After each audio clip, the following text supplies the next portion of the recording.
Welcome to the Primo Brands 2025 fourth quarter and full year earnings conference call. I will now turn the call over to Traci Mangini, Vice President, Investor Relations. Thank you, operator, and hello, everyone. With me on the call today are Eric Foss, Chairman and Chief Executive Officer, and David Hass, Chief Financial Officer. Our discussion today includes forward-looking statements within the meaning of U.S. securities laws, which are subject to risks and uncertainties that may cause actual results to differ materially. For more information, please refer to the forward-looking statements disclosure in our earnings release. In addition, the definitions of and applicable reconciliations for any non-U.S. GAAP measures are included in our earnings release and supplemental earnings slides, which were made available today on the Investor Relations section of our website. With that, I'll pass it over to you, Eric. Thanks, Traci. Good morning, and thank you all for joining us today. To set the framework for today's discussion, I'll start with a high-level review of our fourth quarter and 2025 results. Take you through our progress on our direct delivery customer experience and our 2026 growth and capital allocation priorities. And David will then take you through the details of our quarterly and annual performance, as well as our 2026 guidance. We're encouraged by our performance as we finish the year and how that positions us into 2026.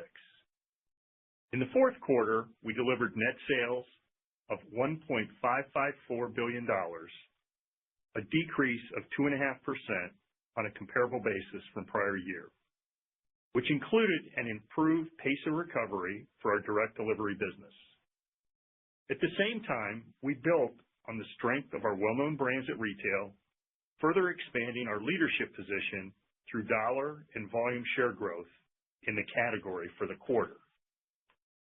For the full year 2025, we delivered comparable net sales of $6.660 billion, down 1% from the prior year. These results demonstrate the strength and resilience of our business model and indicate early signs that our initiatives are resulting in an improved trajectory for the business, positioning us for continued operational and financial improvement as we move forward.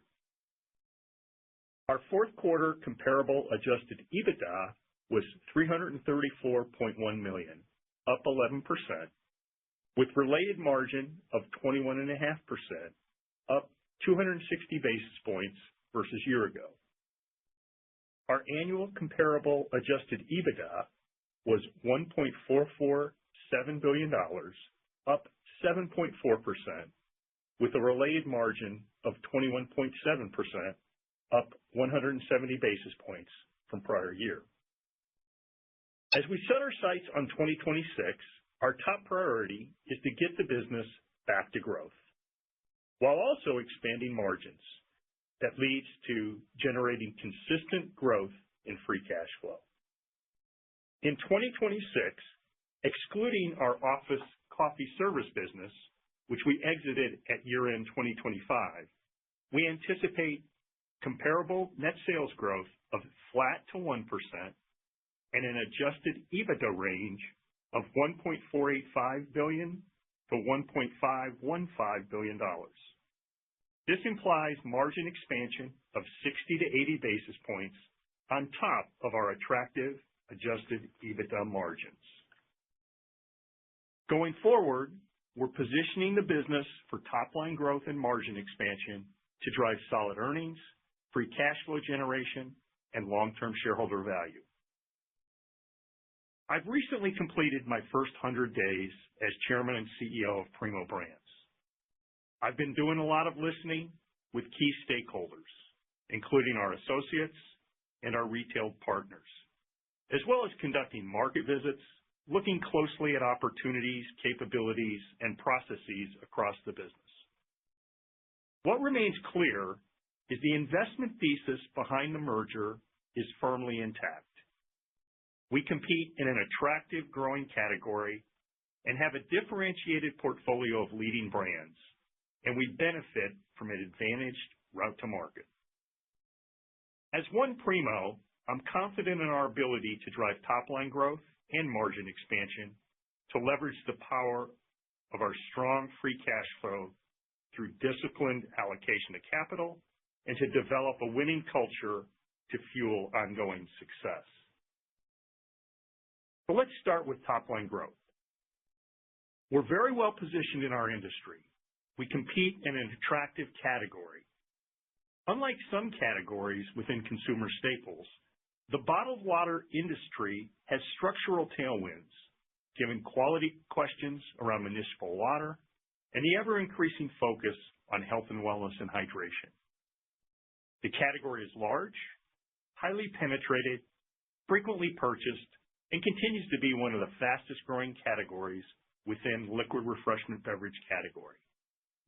Within the bottled water category, we are the clear leader with a comprehensive portfolio of brands and advantaged route to market designed to serve all consumer occasions across product, format, channel, price point, and time of day.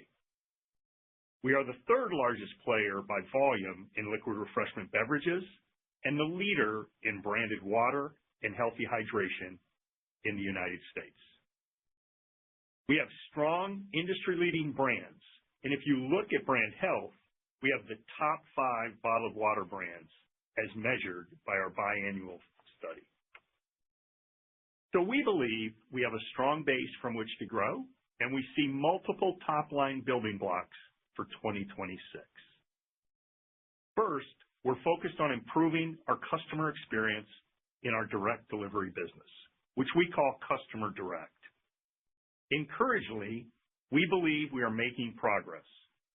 We saw continued strength in top-of-the-funnel demand, and we saw trend improvement in the quarter on a customer net adds.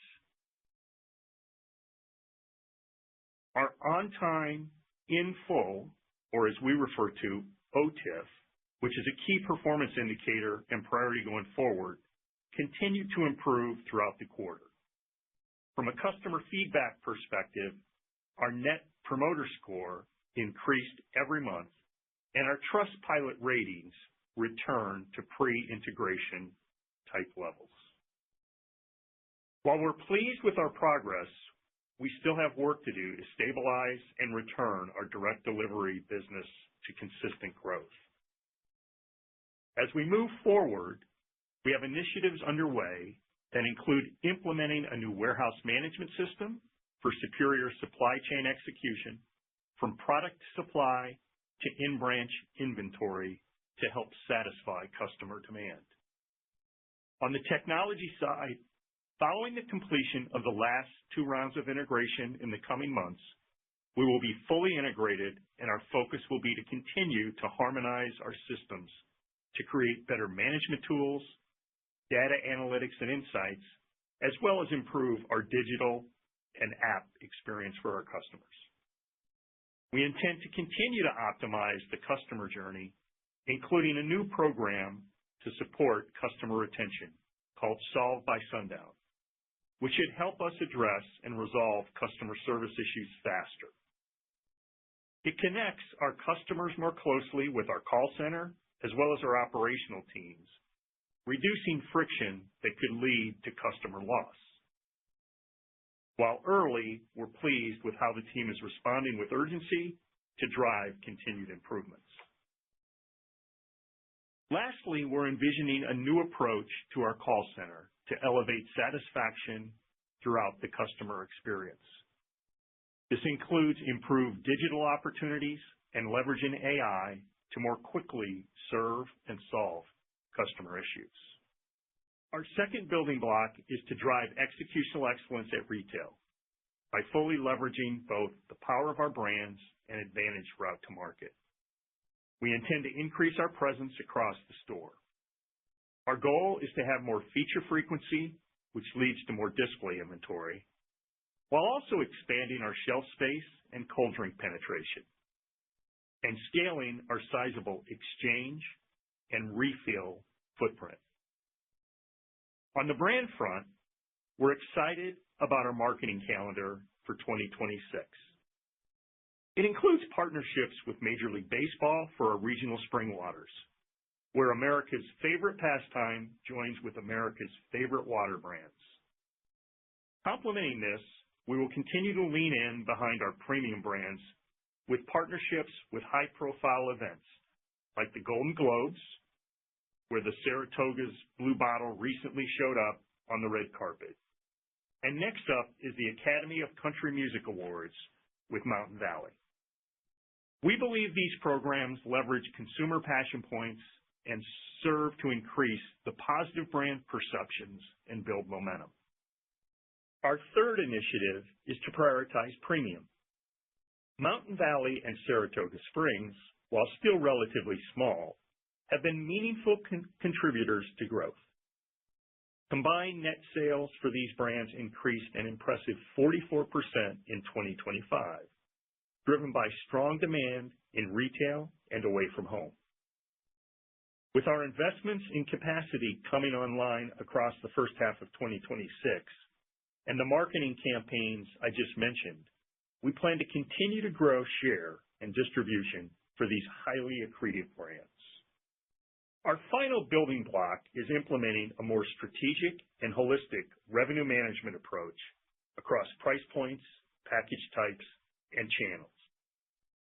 This will allow us to zero in on SKUs that matter most to the consumer, focusing on the most profitable packages and channels, and simplify our production and route to market. We remain focused on the long-term potential of our business within the water category and are confident in our ability to grow and enhance margins. Investing in those areas provides an opportunity to enhance growth in our premium business, gain our fair share of opportunities like cold drink, and enhance portions of the direct delivery relationship with our customer. As it pertains to the integration in 2025, we completed the first 5 and most complex rounds. Despite reserving the final 2 rounds until 2026, we were able to realize tangible synergies in 2025, and we remain confident in our ability to complete the final integration rounds. Synergy capture remains just one driver of our margin expansion. We have multiple other levers to drive long-term margin expansion, like building on our pricing competencies across the business, as I just mentioned. In addition, opportunities for ongoing cost and productivity initiatives across our supply chain with increased facility automation, warehouse management oversight, and reducing SKU complexity, all while driving an efficient SG&A structure. These efforts support continued growth in free cash flow, providing us even greater financial flexibility. Leveraging the power of our highly cash-generative business, we continue to take a disciplined approach to capital allocation to optimize our returns. We intend to put the right support behind our brands, innovation, supply chain, and commercial operations to drive sustainable, profitable growth. We plan to balance these investments alongside reducing our net leverage ratio and returning cash to shareholders by both growing our dividend and executing against our share repurchase program. Finally, for us to be successful, we need to continue to pursue a winning culture. We're committed to being one Primo team, developing a team and culture that is obsessed with our mission, including putting the customer at the forefront of all we do, and ensuring our frontline focus gives our frontline associates the training, tools, and technology to meet and exceed customer expectations every day. To sum up, the industrial logic of the merger remains intact. We have more work to do to fully restore our direct delivery service model, but we're making progress, and I believe we are well positioned for the future. Now, before I pass it to David, I'd be remiss if I didn't share how proud I am of the entire Primo Brands team. I continue to be impressed by the pride and passion of our people. We have strong employee engagement scores from our internal surveys, which clearly demonstrates that our unified team is committed and motivated towards driving a successful 2026. We remain focused on our mission of hydrating a healthy America with one culture and one unified set of behaviors and values. With that, let me turn the call over to David. Thank you, Eric. As you've just heard, we are making progress. Our fourth quarter top-line results were achieved due to improving service levels, which supported volume recovery in our direct delivery business. We believe this indicates early signs that our initiatives are resulting in an improved trajectory for the business into 2026. Now, before we get into the details on the financial results, recall that the GAAP financial comparisons in this morning's press release reflect the 2025 results of the new Primo brand versus 2024 results that are primarily of the base legacy Blue Triton, plus the combined company after the merger date. This is a typical GAAP reporting outcome of a merger transaction. To assist with more apples-to-apples comparisons, we will be primarily discussing comparable results, which incorporate the combination of both legacy organizations while adjusting for the exited Eastern Canadian operations for both years 2024 and 2025. Also recall, volume for Primo brands is defined as case goods equivalents, which are measured in 12 liters. For the fourth quarter, comparable net sales declined 2.5% versus the prior year, driven by a 2.9% volume decrease, partially offset by a 0.4% increase from price or mix. The volume decline was driven by both retail and direct delivery. In retail, we cycled higher hurricane purchase activity in 2024, but finished the year largely in line with our expectations. Direct delivery declines were driven by a lower customer base. However, as Eric mentioned, while the customer net adds were negative, we saw month-to-month improvement throughout the quarter. Our premium brands helped to offset this volume decline and contributed to the favorable price mix in the quarter. Saratoga and Mountain Valley net sales were up 39% in the quarter, continuing the strong momentum behind these highly accretive and consumer-coveted brands. Sequentially, the business showed continued signs of improvement, highlighting a positive inflection in our direct delivery business. The fourth quarter decline in this channel was 5.3% and represents an improvement from the 6.5% decline in the third quarter. Comparable adjusted EBITDA increased $33 million to $334.1 million, with comparable adjusted EBITDA margin up 260 basis points to 21.5% versus the prior year.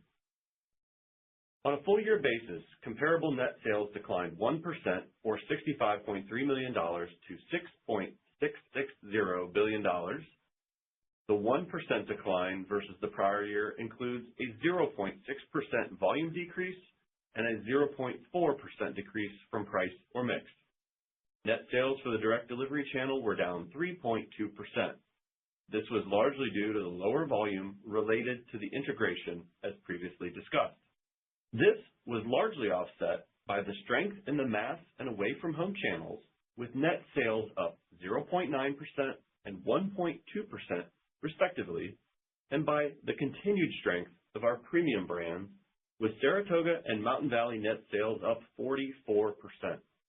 Notably, our results include interruptions from the Hawkins tornado, which occurred in the second quarter, and one less trading day from the leap year adjustment impact in 2024. Leap day in 2024 created a net sales headwind of $17.6 million for 2025.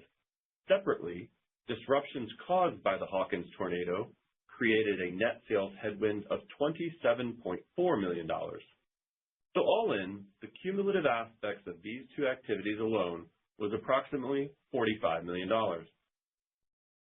Further, our office coffee services business weighed on our results as we wound down the business in 2025. This business contributed approximately 40 basis points of our 1% full-year decline.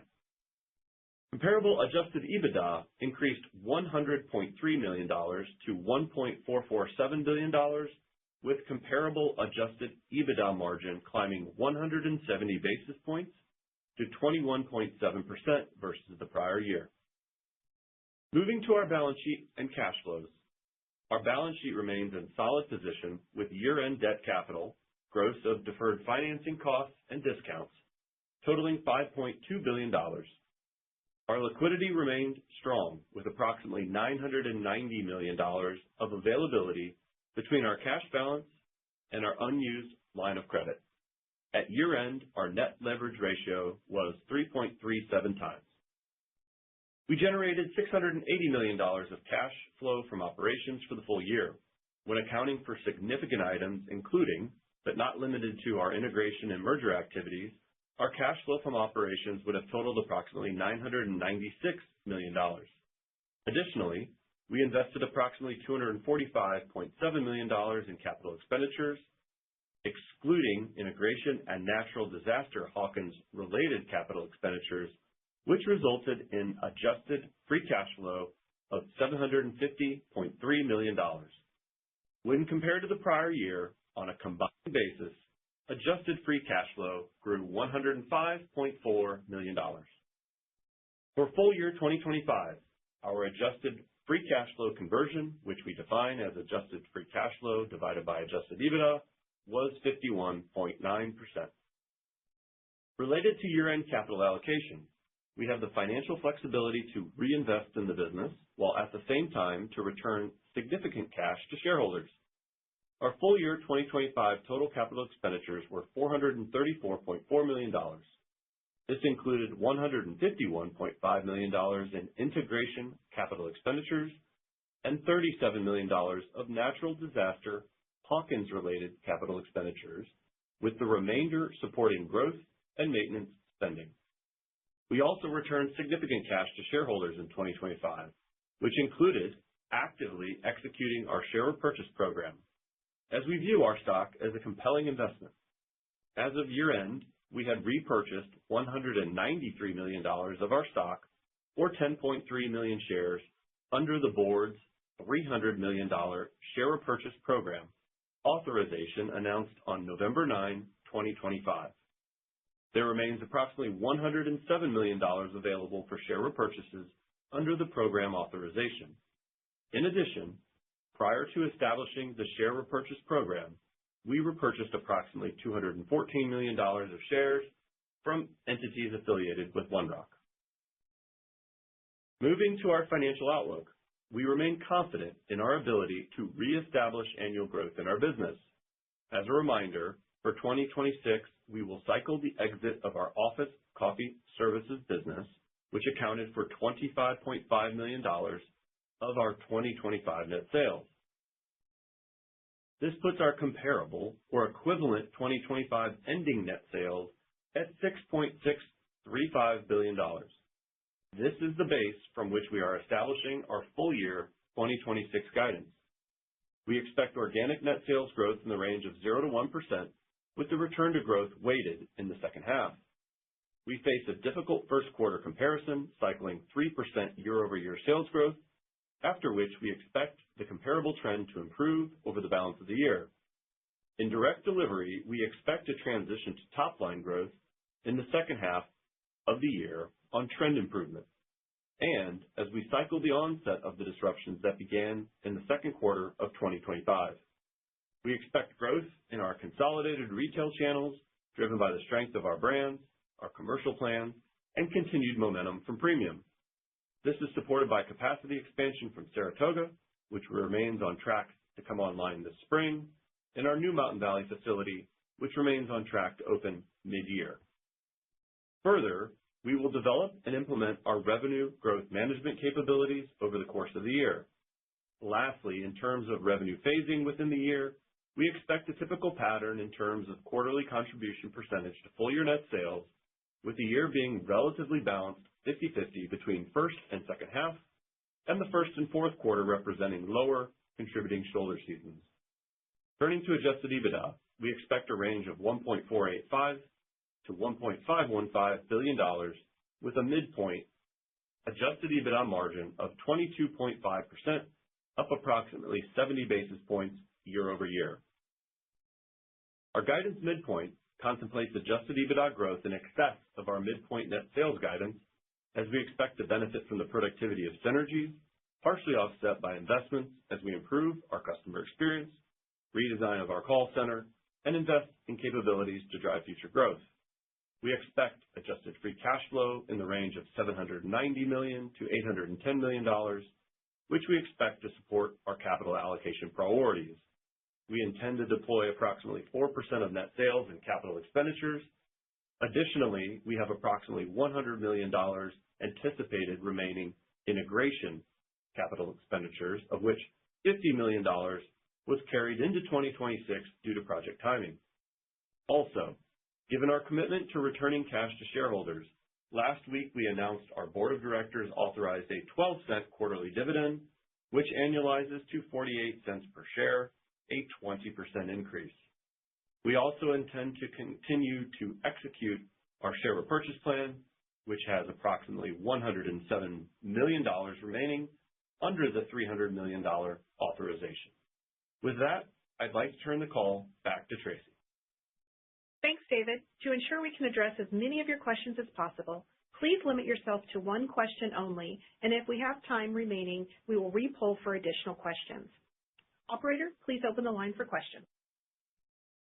Thank you, Tracy. We will now begin the question and answer session. Should you have a question, please press star followed by 1 on your touch-tone phone. You will hear a prompt that your hand has been raised. Should you wish to remove your hand from the queue, please press star followed by 2. If you're using a speakerphone, please lift the handset before pressing any keys. Just a moment for your first question. And your first question comes from Derek Lessard with TD Cowen. Please go ahead. Yeah, good morning, Eric and David. Hope you guys are well. Just wanted to hit on some of your key KPIs in the quarter, more specifically on the direct delivery side. I think the silver lining view is that the volume decline wasn't as bad as expected. So I was curious, like, how did some of those KPIs, tips and what have you, how did they perform exiting the quarter? And then maybe as a follow-up, how should we be thinking about the guide in terms of when you expect to get back to your historical financial algorithm? And maybe said another way, should we view your 0 to 1% sales guide as conservative? Derek, it's Eric. Good morning, and thanks for joining us. So I think as it applies to customer direct, I'd use the word encouraged relative to how the quarter progressed. I think, you're well aware that we had some work to do on the business process side. We had and still have some work to do on the technology and tool side, including the capability side, some work with the call center.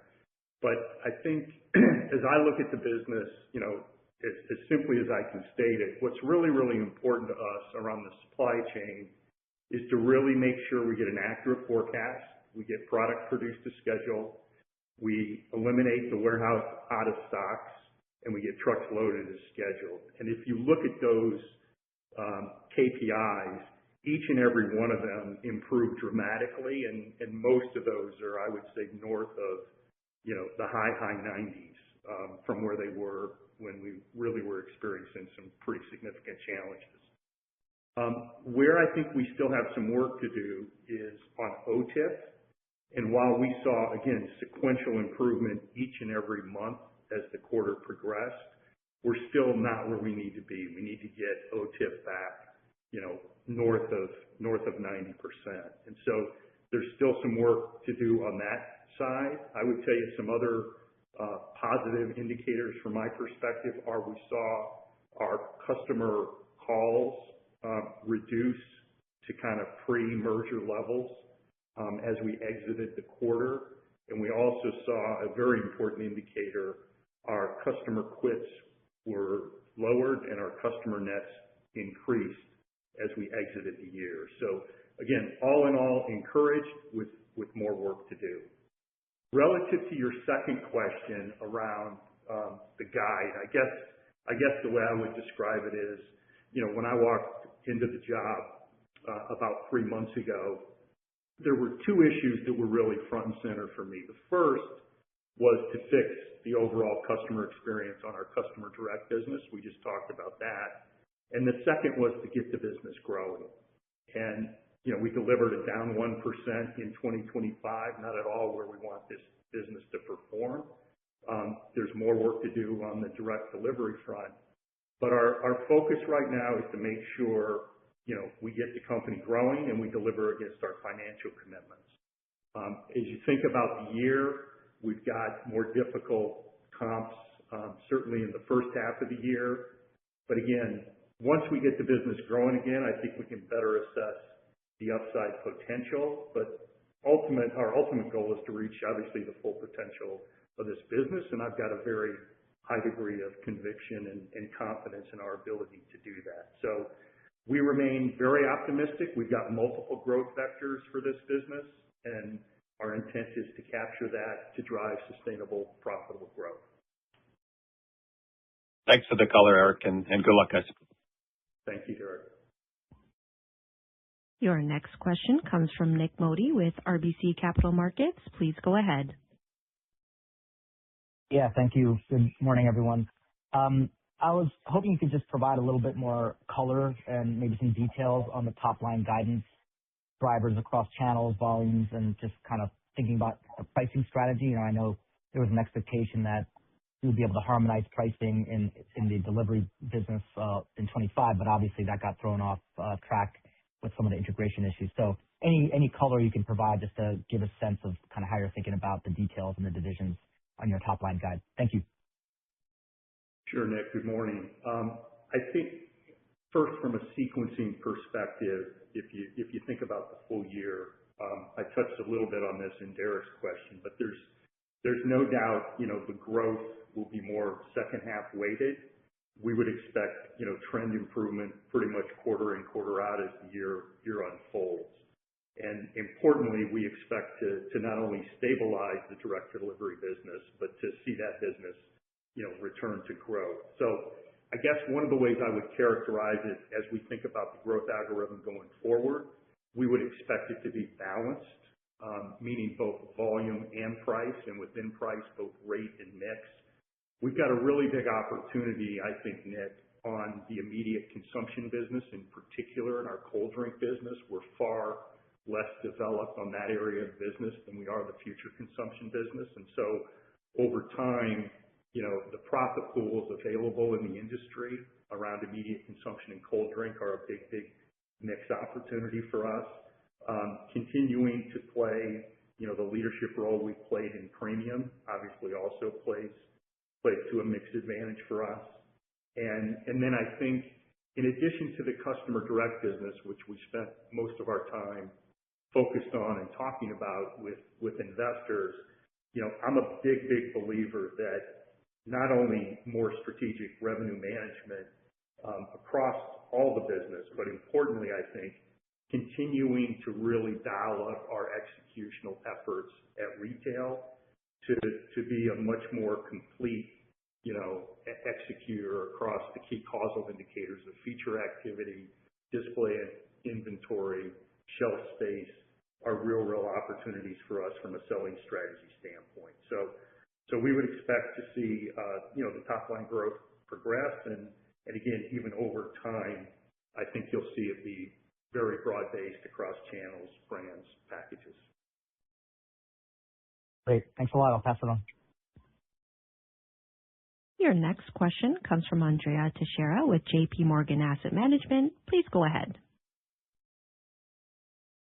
Hey, this is Drew again on for Andrea. Thanks for taking our question. So, Eric, just hoping to dig in a little bit more, just following up on Nick's question.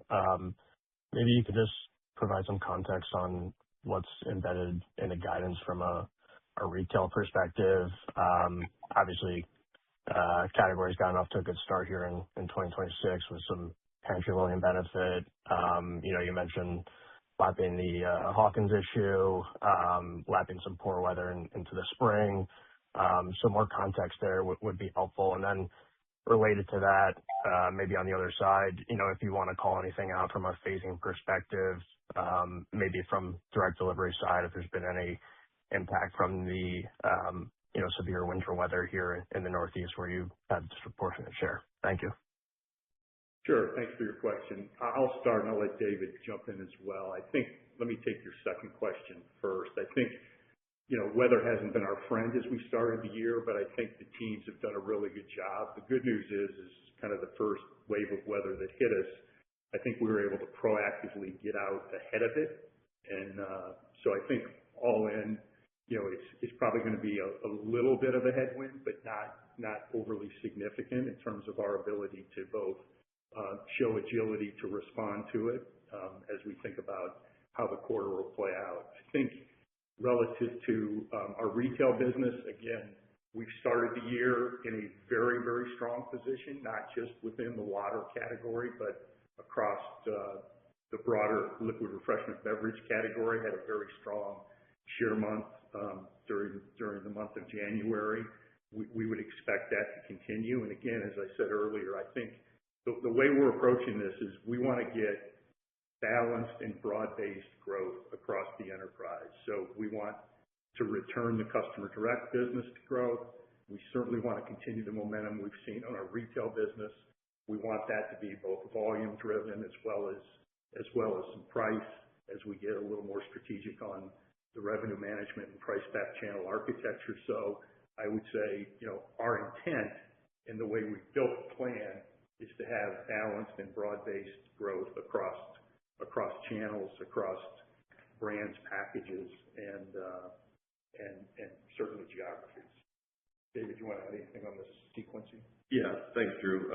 So I think, as Eric just mentioned, our goal within that implied 0.5 is obviously a tougher start to the year with volume, as we have some of those volume headwinds coming in the customer direct business based on obvious disruptions and things that occurred in 2025.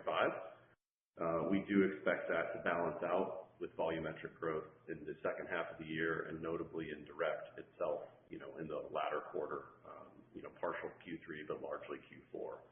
So we do expect that to be balanced. Obviously, if retail and as the premium areas like Saratoga and Mountain Valley volumes from our investments come online, there's obviously potential for those to continue to perform strongly. So again, we view this as a tale of two halves, with that second half really getting us back into more of a normalized and balanced volume and price sort of contribution. Thanks, guys. Thanks, Drew. Your next question comes from Lauren Lieberman with Barclays. Please go ahead. Great. Thanks. Hey, everyone. Free cash flow guidance came in better than we were thinking and implies growth ahead of the EBITDA growth. So we're just kind of curious about that piece and kind of specific opportunities there that you'll be pursuing. Thanks. Hey, Lauren, this is David. So thanks for the question. Areas there that we have are, year one was really not focused on working capital enhancements. We were bringing together payable teams, bringing together procurement arrangements. And then obviously, as the direct delivery business ran into some obstacles from the integration, that concluded with some collection and some other AR timing complexities. We believe that on a more normalized operating platform, we can begin to work through some of the benefits of the merger, both with terms, days, against our procurement spend, as well as a smoother collection process with our direct delivery customers, exhibiting, less disruption from their service. When there's less disruption from service, there's a lot better payable from the customer to us, so our AR is smoother. There's not a lot of disputing activities that go on within that. And then over time, our credits, so things that we would have issued that could have been a detriment to our sales, should stabilize and go back to more normal course patterns, and that should also help. Obviously, on the CapEx, on the base investment, that remains consistent. The integration CapEx and the Hawkins repairs, we're adding back, so that's not really a contributing factor. But it's largely around our working capital benefit and sort of working through that. Okay, great. Thanks. Thank you. Your next question comes from Daniel Moore with CJS Securities. Please go ahead. Thank you, Eric and David. Good morning. Thanks for taking the questions. Appreciate all the color. In terms of pricing, how much of an impact do you expect, discounting promotions to win back new customers will impact pricing in 26? And when should we think about lapping or anniversarying those initiatives? And then just secondarily, when do you expect to reflect a positive month-over-month growth in net customer adds? Yeah. Good morning, Daniel. I think a couple of things. I think relative to the reinvestments, if you think about 2025, obviously, given the disruption, we had reinvestments that centered around, route labor, call center labor, additional routes that we ran on weekends and absorption of overtime. And then we had the investment, probably more specific to your question around the customer win-back initiative. We're continuing to invest in that initiative, and I think as we go forward, we would continue to see, reinvestments broadly around the business of marketing and brand building.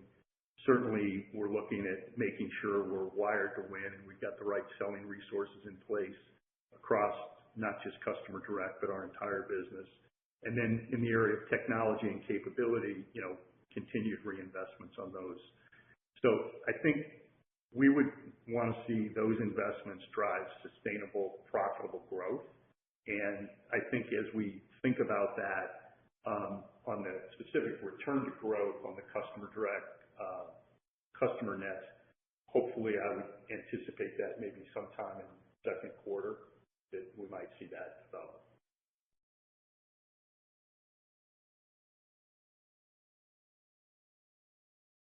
Helpful. Thank you. Thanks, Dan. Your next question comes from Peter Galbo with Bank of America. Please go ahead.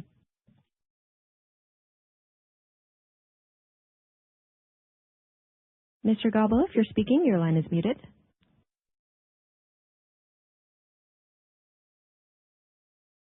I'll place Mr. Galbo back in the queue and try again. Your next question comes from Steve Powers with Deutsche Bank. Please go ahead.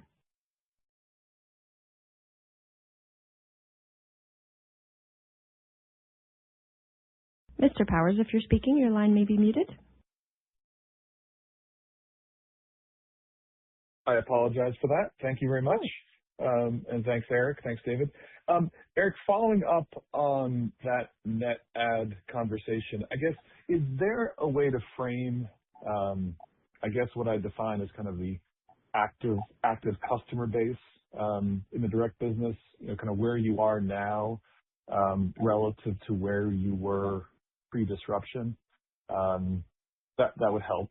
And then secondarily, related to recruitment and getting those net adds, trending more positive, is there a way to kind of frame aggregate incremental investment in 26 versus 25? And are those efforts, first half loaded as you try to kind of kickstart the recruitment effort? Thank you.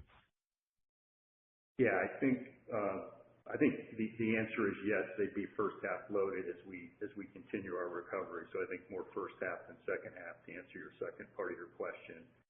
I think the way I would frame it, and obviously we're not going to give a lot of specific numbers for a lot of different reasons on the competitive front, but the way I would think about it is the great news is that the top of the funnel never really has been disrupted. So if you look at our customer adds really throughout the year, other than, a little bit of kind of typical seasonality, if you will, the top of the funnel remains strong throughout the year.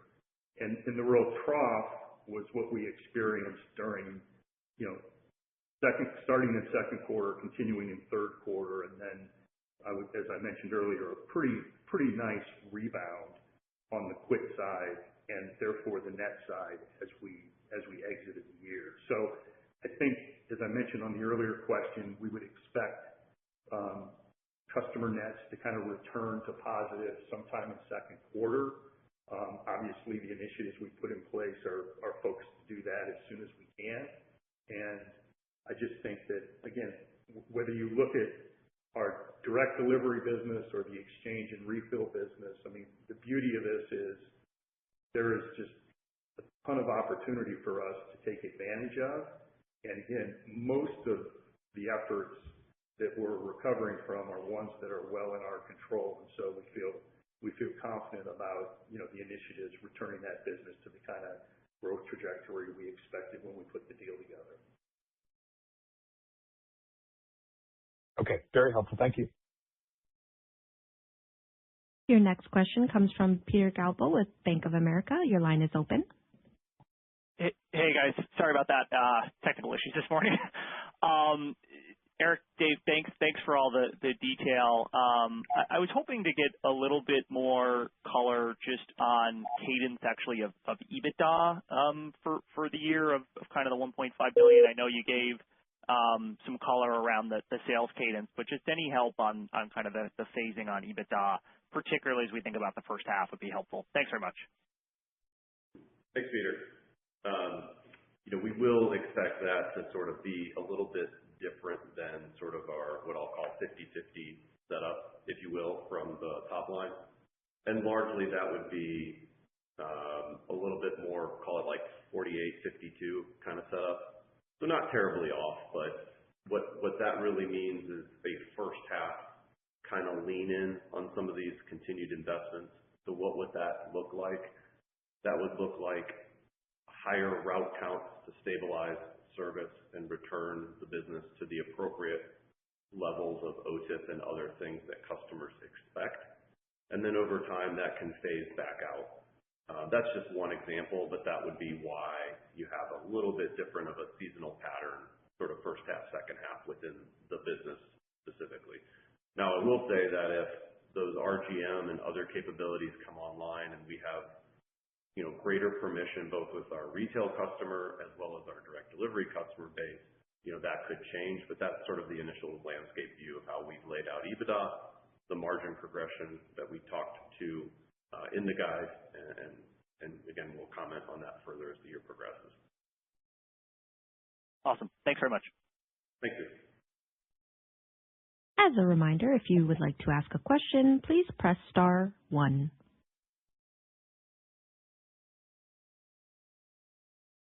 Your next question comes from Andrea Teixeira with JP Morgan. Please go ahead.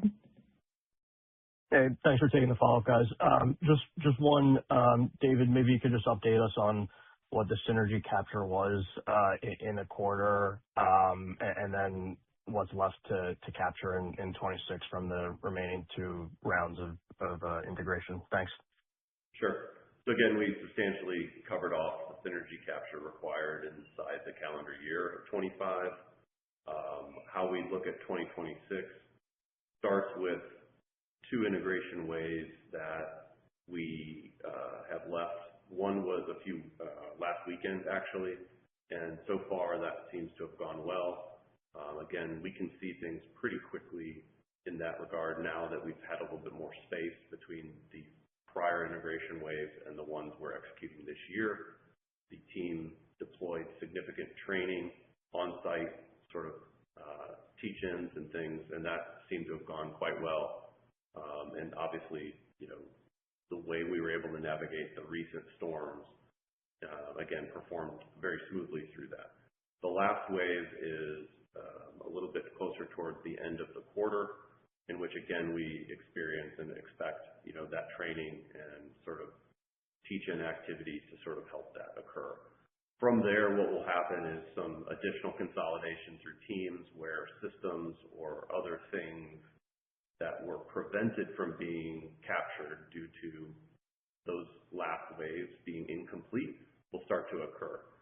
So again, I think we remain very confident in our ability to sort of execute against that. Obviously, we have placed some investments in the business either to win back the customers or to sort of increase our service attention, and those should be able to be sort of looked at and reviewed as we get closer to mid-year and understand sort of our glide path into year-end 2026, and potentially, again, set us up for a 2027 period that looks and feels a little bit more different and normalized to how we want to attack, and execute against the business. Great. Thanks for the color. Your next question comes from Steve Powers at Deutsche Bank. Please go ahead. Hey, thanks for the follow-up question from me as well. David, actually a follow-up on Lauren's question on free cash flow. I agree the underlying guidance for free cash flow came in a bit ahead of our expectations as well. I'm just curious if you have any estimate of any I guess of free cash flow net of any integration, synergy capture, or restructuring cash costs. Just trying to get a sense for where you think the actual free cash flow will land for the year, if you've got that visibility. Yeah. I mean, again, outside of the integration CapEx add back that we sort of go through, we really don't have any, sort of curveballs that are occurring in the business. So again, we feel pretty confident that the flow through, we'll be able to produce an increase in our cash flow from operation. Our CapEx will remain in line with where our sales are going. Obviously, the One Big Beautiful Bill has provided some tax benefits where some of that occurred in 25. We'll get some additional deployment and execution of that in 26. And then it really comes down to focusing in our working capital improvements to sort of go from there. But again, we can follow up with any sort of activities you need there. But again, we feel pretty confident in our ability to sort of step through the year and sort of deliver that value. Okay, perfect. Thank you. That concludes our Q&A. I would now like to turn the call back over to Eric Foss for closing remarks. Thank you. Well, in closing, again, I'm more energized and excited today than I was when I stepped in this role a few months ago. We continue to see encouraging trends as we close the year and look to returning to growth and achieving our financial commitments. So I want to thank everybody for joining us and appreciate your interest, and everybody have a great day. This concludes today's conference call. We thank you so much for your participation. You may now disconnect.